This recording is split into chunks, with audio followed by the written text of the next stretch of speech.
Welcome, Internet. I am Asterian GM, the guy with the horns over here, and I have a confession that will cause gamers to refer to me as a filthy casual. You see, I'm a Dark Souls hater, and I have been since 2011, when a friend of mine showed me the first Dark Souls game in his basement. He tried to convince me how amazing of a game it was by bringing up how difficult it was and how some random people would rage quit trying to beat it. When he started the game and I watched him play, I saw no appeal in it. The graphics weren't very good, but I had played games that had bad graphics, so that didn't really bother me that much. The controls seemed clunky and counterintuitive, but again, I have played games with rough controls, so that didn't really bother me much either. The combat was punishing, but again, I had played games that were difficult before, so that wasn't my problem either. And the game didn't really explain how anything worked, but I had played games that didn't have much player guidance, so that wasn't my issue. What bothered me was that as I watched, I had absolutely no idea why we were doing anything. I couldn't see a reason to put up with the graphics or controls or combat or the lack of instructions. The character seemed to be a nameless dead guy, or mostly dead guy. Why won't my arms move? You've been mostly dead all day. Suddenly decided to wander around and kill other dead guys or monsters. I used to play games just to avoid any sort of boredom, whether it was collecting all the Pokemon, entering cheats to unlock all the Twisted Metal characters, or killing giant ants with guns in Jet Force Gemini. It didn't really matter what it was. It was just that I needed something to do during the long car rides, or when I got tired of my toys, or if a family member had dibs on the only TV in the house that was hooked up to the satellite. As a kid, I got bored very often, so I just played whatever games I could. And I think it was Final Fantasy Tactics that was my first game that put a lot of effort into its storytelling. The mechanics of the game were fun and challenging, but what really hooked me was having a whole world to explore, with many different characters, in a tense story about political strife that led to a very avoidable war that supernatural forces were working behind the scenes to help create. Eventually, new games would give me the same rush of entering a new world, meeting new characters, immersing myself in an atmosphere, and the industry started to care about the writing in their games more and more. Sometimes when I'm in the middle of dreading the future, I think about what memories my brain will cling to when I'm super old and watching mandatory ads that use eye trackers to make sure that I'm absorbing the brainwashing material of our corporate overlords. And there are a few memories from video games that I don't think I'll be able to forget, even when my brain starts to rot.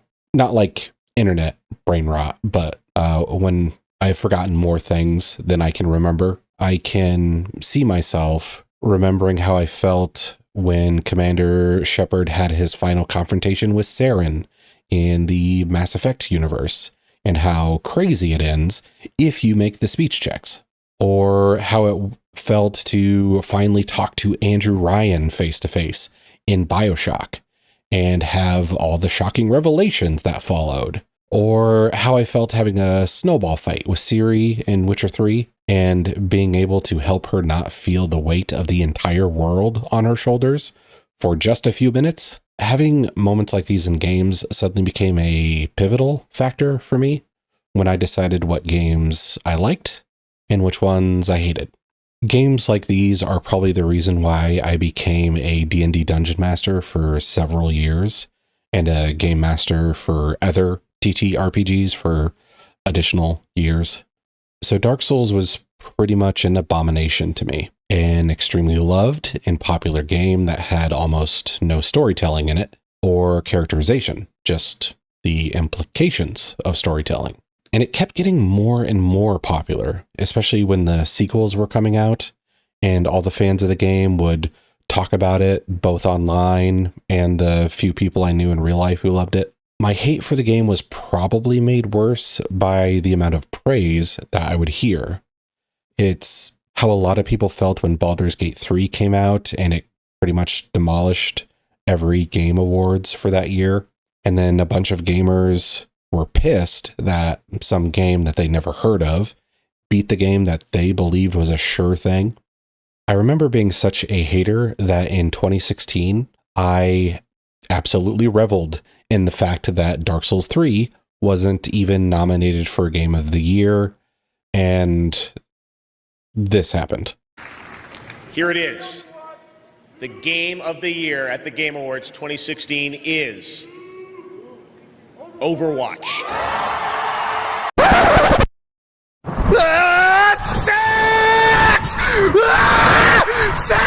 And there you have it. Yet another game with no storytelling, just implications of the story. And this didn't even have single player. So you're probably expecting a somewhat logical response from me, like hating Overwatch just as hard, if not harder, than I hated Dark Souls. But at the time, I just kind of thought, oh well, at least it wasn't Dark Souls. And this is how you know I was a serious hater.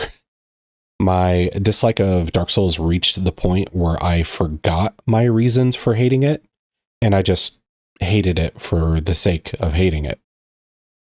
Now, hating a game used to not really be a big deal.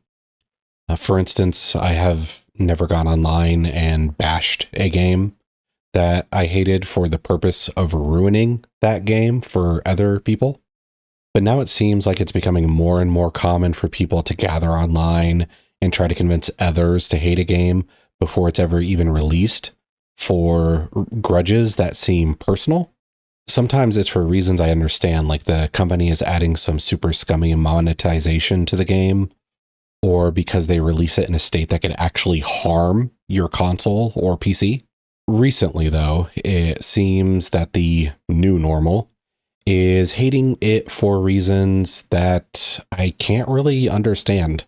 Like, I've played some games with awful writing and empty characters, but the online hate for them usually amounts to, this game was ass, and then the haters moved on with their life. The only time it seems to escalate into an online movement with review bombing or harassing streamers for daring to like a game that you seem way too personally offended by is when the content of the game addresses issues that the complainers are already filled with hate toward. We could have some meaningful discussions about why a story or character falls flat to the audience and improve video games for the community, but not if we have mobs of people online who are shouting and insulting others for daring to try things that they determined are worthy of hating. In all honesty, what I hate is that this is becoming so common, and I hate that we have influencers online whose whole existence seems to revolve around getting their audience to trash titles and ruin fun for anyone who might be able to enjoy something that they are too small-minded to look at objectively. So finally, we come to the main point of this video. I realize that I'm a huge hypocrite when it comes to Dark Souls. I hated it based on service level impressions and biases that I had without ever really giving it an honest try. At the time of recording this video, I have played Dark Souls 3 for about 4 hours and have 41 deaths so far. I defeated the first boss, Mr. Halberd guy, who seemed to mutate like a Resident Evil boss, and I found a second boss room that I have yet to attempt. This is really only the start, of course, and I'm sure some Souls veterans will tell me that the first part is a cakewalk, and if I'm already up to 41 deaths, there's a chance of me rage quitting the whole game. But so far, I'm not hating the experience. I won't lie to you though, I do really want more character dialogue, and I want more cutscenes that'll flesh out the story so I can know what the history of the world is and what are the stakes of the game. Why are these people seemingly just waiting for me and ready to support whatever it is I'm meant to do? I want all the story I can get without having to go deep dive into YouTube videos or Reddit posts. But more than anything, I just don't want to feel like a hypocrite anymore. I want to beat Dark Souls 3 and see if it changes my mind on the franchise.